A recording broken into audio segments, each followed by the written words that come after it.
Hi friends, अभिमान academy का फिर से आपका स्वागत है। 69,000 शिक्षक भर्ती में 6800 ऑर्डर कब आएगा और नई जो ईडब्ल्यूएस की रेट पड़ रही है उसके बारे में, एडिड जूनियर रिजल्ट कब तक आने के चांस हैं और इसके बारे में बात करेंगे। और जो 89 और 96 नंबर, एक नंबर कम है जिन विद्यार्थियों का, क्या वो 6800 याची लाभ या ईडब्ल्यूएस में शामिल हो सकते हैं या नहीं, इसके बारे में बात करेंगे। और उन्हें याची कब बनना चाहिए, कौन सी स्थिति में, तो बिल्कुल भी भ्रमित ना हो किसी के भी कहने में। ये सब चीज़ें आपको अपडेट के माध्यम से अभी मैं बताऊंगा एक एक करके।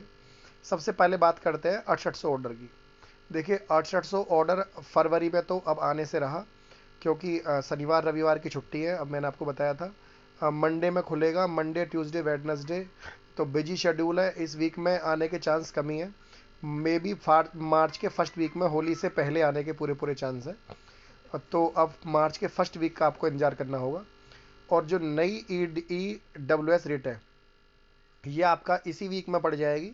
तो जो अभ्यर्थी ई डब्ल्यू एस में अभी जुड़ना चाहते हैं वो जुड़ सकते हैं। मैं अभी आपको मोबाइल नंबर दे दूंगा, उस पर अपने डॉक्यूमेंट्स और ई डब्ल्यू एस सर्टिफिकेट, देखिए ई डब्ल्यू एस सर्टिफिकेट किसी भी साल का हो वो आप सेंड कर दें। क्योंकि गवर्नमेंट यदि हमसे कहती का, देखिए गवर्नमेंट ने सबमिशन में कहा कि 2020 से भर्ती शुरू हुई है, जबकि ई डब्ल्यू एस लागू हो गया था 14 जनवरी 2019 को। और सरकार ने कट ऑफ वाले मुद्दे में और एमआरसी वाले मुद्दे में भी भर्ती को 2020 से शुरू माना है, मई 2020 से। तो वहाँ पर सरकार जो है यहाँ पर अपने आप में ही ऑटोमेटिकली जो है विवादित, सरकार ने सबमिशन दाखिल करा। विवादित मैं इसको इसलिए कह रहा हूँ कि सरकार ने वहाँ पर ये कहा था कि 2020 में भर्ती शुरू है, तो जब ई डब्ल्यू एस 2019 में आ गया उसको लागू क्यों नहीं किया गया। और सरकार यदि कहती हम 2019 में लागू करेंगे तो ऐसी स्थिति में सब बच्चे ई डब्ल्यू एस बनवा कर रख लेते और वो दाखिले। अब हमने ये वहाँ पर पिटिशन फाइल किया है कि जब हमसे ई डब्ल्यू एस मांगा नहीं गया तो बनवाते कैसे, हालांकि हमारे पास 2019 20 21 22 सबके ई डब्ल्यू एस है। लेकिन फिर भी एक बात है, बोलने के लिए एक बात है कि अच्छा, तो जो इनका वर्तमान में ई डब्ल्यू एस भी है वो भी उसमें उसमें अप्लाई कर सकते हैं।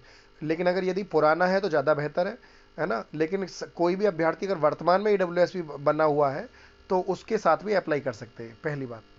अच्छा, दूसरा 6800 ऑर्डर मैंने आपको बता दिया। एडिड जूनियर की सुनवाई 14 तारीख को हुई है, अगली डेट मार्च के सेकेंड वीक में लगी है। तो अब आपको एडिड जूनियर के लिए मेरे ख्याल से मार्च के लास्ट में ही आपका जो है इसमें काउंसलिंग प्रक्रिया शुरू होगी। तो आपको अभी इंतजार करना होगा इसके लिए। अच्छा, अब बात करते हैं। शिक्षा मित्रों की उम्र 60 साल तक बढ़ा दी है, मतलब 60 साल तक अब पढ़ा सकेंगे शिक्षा मित्रों को। और दूसरा, जो 22,000 सीटें बच गई हैं उसके ऊपर भी जो है सरकार ने पूरी बात कोई बोली नहीं है, तो उन सीटों को सरकार बचाकर नई भर्ती निकालना चाह रही है। जबकि आपको यदि पता हो तो सुप्रीम कोर्ट का आदेश था जिसमें 1,37,000 पदों को 2 भर्तियों में पूरा करना था, लेकिन 2 भर्ती में से पद बच गए, सरकार ने वो भरे नहीं। कायदे में दूसरी भर्ती में उन पदों को भरना चाहिए था। अच्छा, जो अभ्यर्थी आंसर की वाले हैं 96 और 89, जब तक वो पास ना हो जाए वो किसी भी याची में याची ना बने तो बेहतर है। क्योंकि एक नंबर अभी कॉमन मिलेगा। तो जब है ना, उसकी 14 फरवरी को सुनवाई हुई थी, उसकी डेट लगी है 3 मार्च की। तो जब तक वो एक नंबर कॉमन ना मिल जाए, जब तक अपने डॉक्यूमेंटों को आप रखें। क्यों? जो कि जब जब आप क्वालिफाई हो जाएंगे तो आप याची लाभ के लिए वहाँ पर एलिजिबल हो जाएंगे। और यदि आप 86 नंबर के साथ कहीं याची बन रहे हैं तो वो एक भ्रम में डालने वाली बात है। अब मैं आपको पहले ही बता दे रहा हूँ, उससे आपको कोई लाभ नहीं मिलने वाला। और ऐसी स्थिति में यदि आपको एक नंबर उधर कॉमन मिलता है और उधर से भी, फिर आपको दोनों तरफ जीतना पड़ेगा, तब जाकर वो लाभ मिलेगा। उधर से एक नंबर कॉमन मिलेगा, दूसरी तरफ भी आप जीतेंगे, तब आपको लाभ मिलेगा। अच्छा, कुछ अभ्यर्थी बहुत जल्दबाजी करते हैं कि सर आपने वो वाली याचिका क्यों नहीं डाली अभी। मैं आपको बता दूं, अगर आपको अपनी याचिका जो है डिसमिस करानी है, डिस्पोज करानी है, तो आप उसको डलवाइए। वरना देखिए, सही समय होता है। हमने ई डब्ल्यू एस जब डाला था, जब वो जो वहाँ पर जो जज साहब थे वो चेंज हो गए। मैं आपको अभी अभी दिखा देता हूँ। वहाँ पर जज साहब जो चेंज हुए थे, वो दूसरे जज साहब चेंज हुए थे, हमने तब उसको डाला। मतलब जो पहले वाले जो जज साहब थे, हमने उनके सामने उस केस को नहीं डाला, क्योंकि हमें पता थी कि ये वाले जो जज साहब हैं उस केस को देखते ही, ये है विकास बुधवार नाम के जज साहब हैं, बहुत ही बढ़िया जज हैं, उनकी बेंच बहुत अच्छी है। और इन्होंने जो है 10 फरवरी को ही सरकार से काउंटर फाइल मांग लिया। मिर्स इसके ऊपर जो ऑर्डर आया, मैं आपको वो ऑर्डर भी दिखा देता हूँ। सरकार से देखिए, ये ऑर्डर है मेरे वाले केस का, ई डब्ल्यू एस का। 916 नंबर पे। उसी दिन 10 तारीख को सुनवाई करी जज साहब ने और सरकार से कहा कि आप, और हमें डेट भी दे दी 27 फरवरी, 10 तारीख को सुनवाई करके। और जो मिस अर्चना सिंह थी गवर्नमेंट की तरफ से वकील, उनसे कहा काउंटर दाखिल करिए। आपने इन बच्चों को जो 2019 में EWS दाखिल हुआ था और आपने भर्ती को माना है 16/5/2020 से, आपने इनको EWS क्यों नहीं दिया?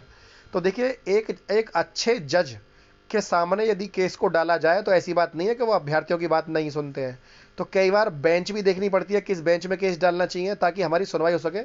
आप समझिए कि 10 तारीख को पहली सुनवाई हुई, ये EWS के केस में अब तक की पहली सुनवाई थी। और आप भी समझ रहे हैं कि कब से EWS का केस डला हुआ है, लेकिन सुनवाई इस केस की पहली हुई है। आप समझिए, मैंने 24-25 तारीख को 18 मैंने 16 तारीख को केस डाला था और 16 तारीख को केस डालने के बाद इसकी डेट लगती गई, लेकिन हमारी सुनवाई नहीं हुई। और 10 फरवरी को सुनवाई और उसी दिन उस पर सरकार से काउंटर फाइल मांग लिया। तो हम ये इंतजार मैं ये बात एज ए एडवोकेट भी बता रहा हूँ कि एक अच्छे वकील के सामने यदि एक अच्छे जज के सामने एक अच्छे वकील के साथ यदि केस को रखा जाए तो उसमें 95% जीत के चांस हो जाते हैं। तो जो अभ्यर्थी बहुत ज़्यादा जो है केवल मन में ये आक्रोश भर रहा है कि सर आपने क्यों नहीं किया, ये काम आप क्यों नहीं कर रहे, तो यदि आपको लॉ की नॉलेज नहीं है तो आप अपने पैरों पर कुल्हाड़ी मत मारिए। एक सही समय पर सही चीज़ों को करने दीजिए, उससे तुम्हें लाभ मिलेगा। अभी कुछ याचिकाएं पड़ेंगी, जब वो डिसमिस होंगी तब आपको पता लगेगा कि मैं जो बात बोल रहा हूँ वो सही है। आपने देखा होगा, मैंने 4 केस डाले, 4 केसों में से कोई भी केस डिसमिस नहीं हुआ, हर एक पर डेट मिली हुई है। ये हमारा EWS वाला केस है, इस पर डेट मिली हुई है। ये हमारा 6800 याची लाभ वाला केस है, इसमें हमें 3 तारीख मिली है और इसको 13/156 के साथ टैग भी करा दिया गया है। मतलब ये एक सही समय पर आपको जो है काम करना होता है। इसके अलावा हमने और भी जो केस डाला था असफा खान के नाम से, जिसमें हमें नंबर मिला था लगभग ये मिला था 14,580 रेट नंबर, ये भी, इस पर भी हमें डेट मिलेगी, है ना। तो आप इस चीज़ को समझिए कि धीरे धीरे करके सही समय पर जो है सही काम करने चाहिए। तो थोड़ा सा अपनी उत्सुकता को त्यागते हुए थोड़ा सही समय का इंतजार करिए ताकि जो है भर्ती में कुछ ले सकें आप। क्योंकि आप यदि कहीं भी याची बन रहे हैं तो आप किस लिए बन रहे हैं? ताकि आपको लाभ हो। अब जल्दबाजी में अपनी याचिका डिसमिस करा लें किसी दूसरे के हाथों, ये काम मुझे अच्छा नहीं लगता। पहले हमने, अगर आपको ध्यान हो तो 22,000 केस में हम गए थे और हमने जो है 22,000 केस में हम गए और सरकार ने ये कहकर उसको जो है डिस्पोज करा दिया था कि सरकार नियुक्ता है, सरकार को ये अधिकार है सीटें बढ़ाने का, हम इसमें सीटें नहीं बढ़ाएंगे। लेकिन अब जब सरकार ने आंसर की वाले मुद्दे में सीटें बढ़ाई, उसके बाद मैं आपको बता दूं सरकार ने कब सीटें बढ़ाई। सरकार ने आंसर की वाले मुद्दे में लगभग आप समझिए कि 52 पद जब बढ़ाए थे आंसर की वाले मुद्दे में, और सरकार ने 6800 सीटों की लिस्ट OBC SC की अलग लगाई, सरकार ने 153 शिक्षा मित्रों की सीट अलग लगाई, और सरकार ने NOC नो ऑब्जेक्शन सर्टिफिकेट वाले बच्चे जो दूसरी नौकरी कर रहे थे और इन्होंने यहाँ आवेदन करा, लगभग 150 बच्चों को यहाँ पर अंदर करा। सरकार ने तब से लेकर अब तक लगभग 8-9 हज़ार बच्चों को भर्ती कर दिया, और तब सरकार कोर्ट में ये कह रही थी कि हम इसमें पदों को नहीं बढ़ाएंगे। आप समझिए इन चीज़ों को। तो कई बार ऐसा होता है कि हमने भी लेकिन हार नहीं मानी, हम भी अपने केसों के साथ सरकार के अपनी नौकरी के लिए हम भी सुप्रीम कोर्ट फिर हाई कोर्ट लगते रहे, और अंत में जो है हमें सफलता मिलेगी। उस दिन भी मैं आपको वीडियो बनाकर बताऊंगा कि हम ये केस जीते हैं और हमने एक लंबी लड़ाई लड़ी और हम इसको जीते। फ्रेंड, यदि जो भी अभ्यर्थी जुड़ना चाहता है, मैं एक बार कुछ अभ्यर्थी कह रहे थे सर आपने हमें मोबाइल नंबर नहीं दिया है अपना जिस पे हमको डॉक्यूमेंट सेंड करने हैं, तो वो मैं आपको एक बार दे रहा हूँ। ये नंबर है 9761273444। इस नंबर पर जो है आप अपने डॉक्यूमेंट सेंड कर सकते हैं।